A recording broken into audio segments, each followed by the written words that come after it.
So let me finally update you guys on what's been going on with fish. Hang on, this isn't fish. Hello everyone and welcome back to the channel. I am David and today I am joined by Fish and Cole. Now, this is something we revealed over on Patreon quite a while ago. We did a whole series on these guys, but we thought it was time now finally to reveal it to you guys on YouTube so you can find out what's been going on and everything that's happened. I'll do a little recap on the fish situation. I'll talk a little about little Cole here and all about him, and we'll just kind of explore their journey together in a much more concise video. If you want to have an extended video series, check out Patreon. We've got every sort of step of their bonding journey, but in this video I'm just want to summarise it, what's happened and how things have gone between them. So let's start off with Fish, and as many of you watched my channel a while ago, something unpleasant happened which left Fish on his own, and that made him quite sad. He became extremely bonded to me and he basically relied on me for all his companionship, which made him very sad. And while it was nice to spend lots of time with him and our bond has grown closer, we felt that Fish needed Cockatiel companionship. He needed a Cockatiel friend. And while given our situation and all of the problems we faced, it was very difficult, we felt that we had to get another rescue because there's so many of them out there, and we wanted to give a bird a place. And we basically tried to set up things to give us the maximum chance of success, and that's how we ended up with little Cole here. Now, little Cole is a 3-year-old cockatiel. He has had a very traumatic past. He's had a lot of difficulties, actually missing most of his nails and some of his toes. It's been a difficult road for him, and when Sophie was very insistent. When we heard about him, Sophie was like, right, this is the one, and yeah, so we decided that we would take on Cole on a trial basis with the mind to adopt him. Now, we got Cole from a rescue called Busy Beaks Bird Rescue. That's a mouthful, but I really like the name, it's very cute, and we really like them actually. They've been very communicative, they clearly care about their birds, and they microchip and disease test all their birds, which is a really big thing because a lot of rescues don't bother with that. Also, if you do decide to adopt from them, then it's your bird. There's no subscription fees or anything like that. There will be some adoption fees, obviously, because they have to like survive and maintain themselves, but overall they're a very good rescue and we were very pleased with our experience with them. But yes, Cole came from them and we took him on a trial basis. So what we decided to do, because of our situation, all the birds we have, we took him on as a sort of safe house initially so we could see how him and Fish would get on with the minds to adopt. And as I'm filming this video, we are actually adopting him fully, so that will give you an indication of how things are going, especially as you can see them both on my shoulders. Now let's talk again a little bit about Cole, because I wanted to fill you in about his personality, and I've kind of touched on his background already. He's a 3-year-old cockatiel and he's a standard grey just like Fish. He has had some difficulties, he's lost some of his toes and he has a bit of trouble perching.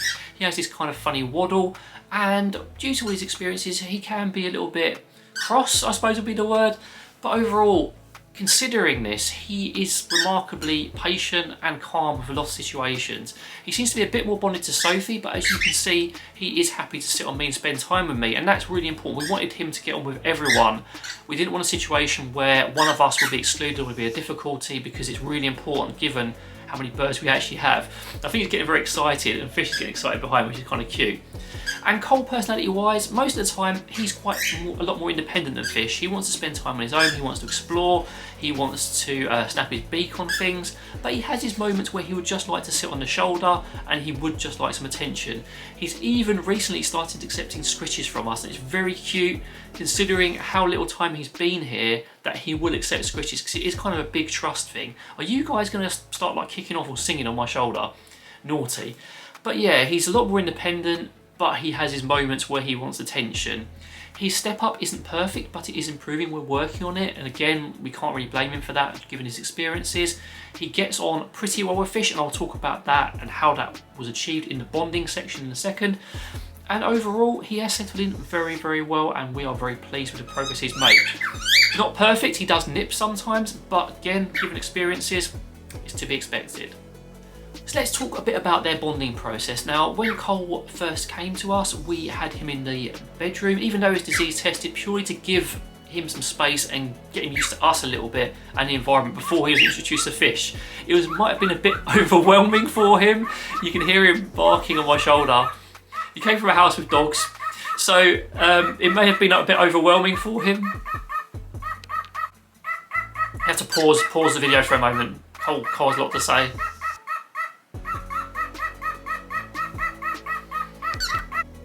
Now that little singing interlude is finished, he does love to sing as well, I forgot to mention. So with his initial arrival, we had him in here in the bedroom with us because we wanted him to get used to us before he got used to fish. And it wasn't too long before we popped his cage into the living room at distance to give Fish and him some time to bond. It's very important that they had their own space and that they could get used to each other at distance, their sounds, their mannerisms, etc.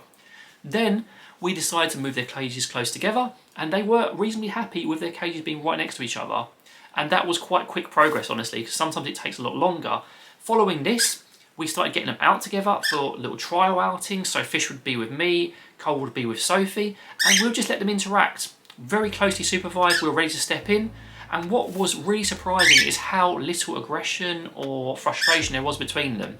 There was a little bit of beak bashing, a little bit of giving them more, as we call it, but that is kind of normal for cockatiels, and it was just setting boundaries. In fact, we were very lucky. We didn't have a single instance where either of them lashed out seriously, where we had to step in, like with our conures, and intervene. And that was very lucky, because a lot of the times when you're bonding parrots, it can go a lot less smoothly, and you will have to be intervening or breaking up fights and working on bonding for a lot longer than we had to with these guys.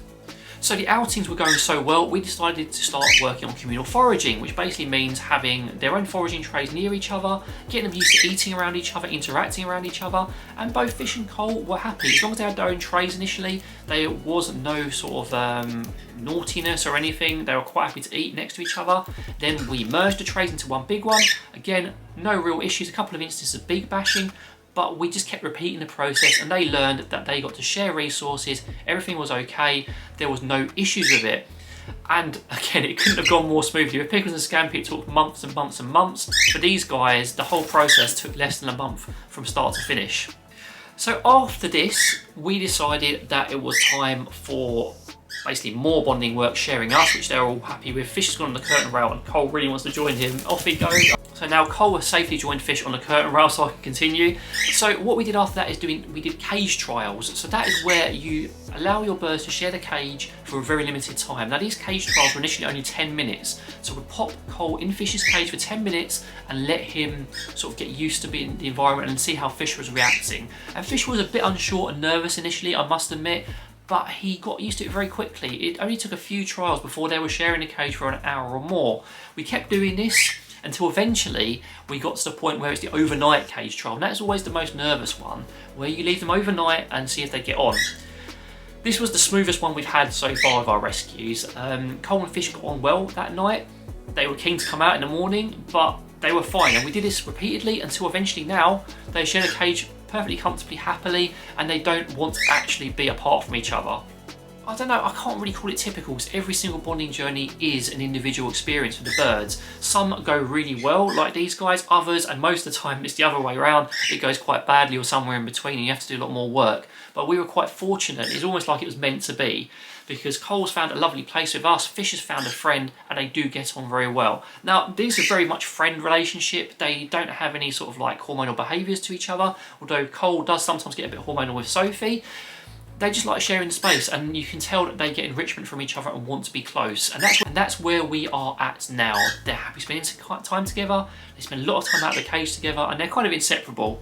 They like their space, but if one goes too far away, they start calling for each other and getting very clingy, which is very cute to see. But there you go, there you have it. There's an introduction for Cole, how Fish and Cole are getting on. If you have any bonding stories you want to talk about below, happy to do it and discuss it with you. I'm going to be doing a whole bonding series again, because it's a topic that needs refreshing and updating, where I'll be talking about bonding techniques, bonding birds to you, bonding problems, all the issues. That'll be coming up, so do subscribe and like and stay on the channel, because there'll be loads more content coming. But in the meantime, from me, Cole and Fish, who are up there exploring, take care and see you later.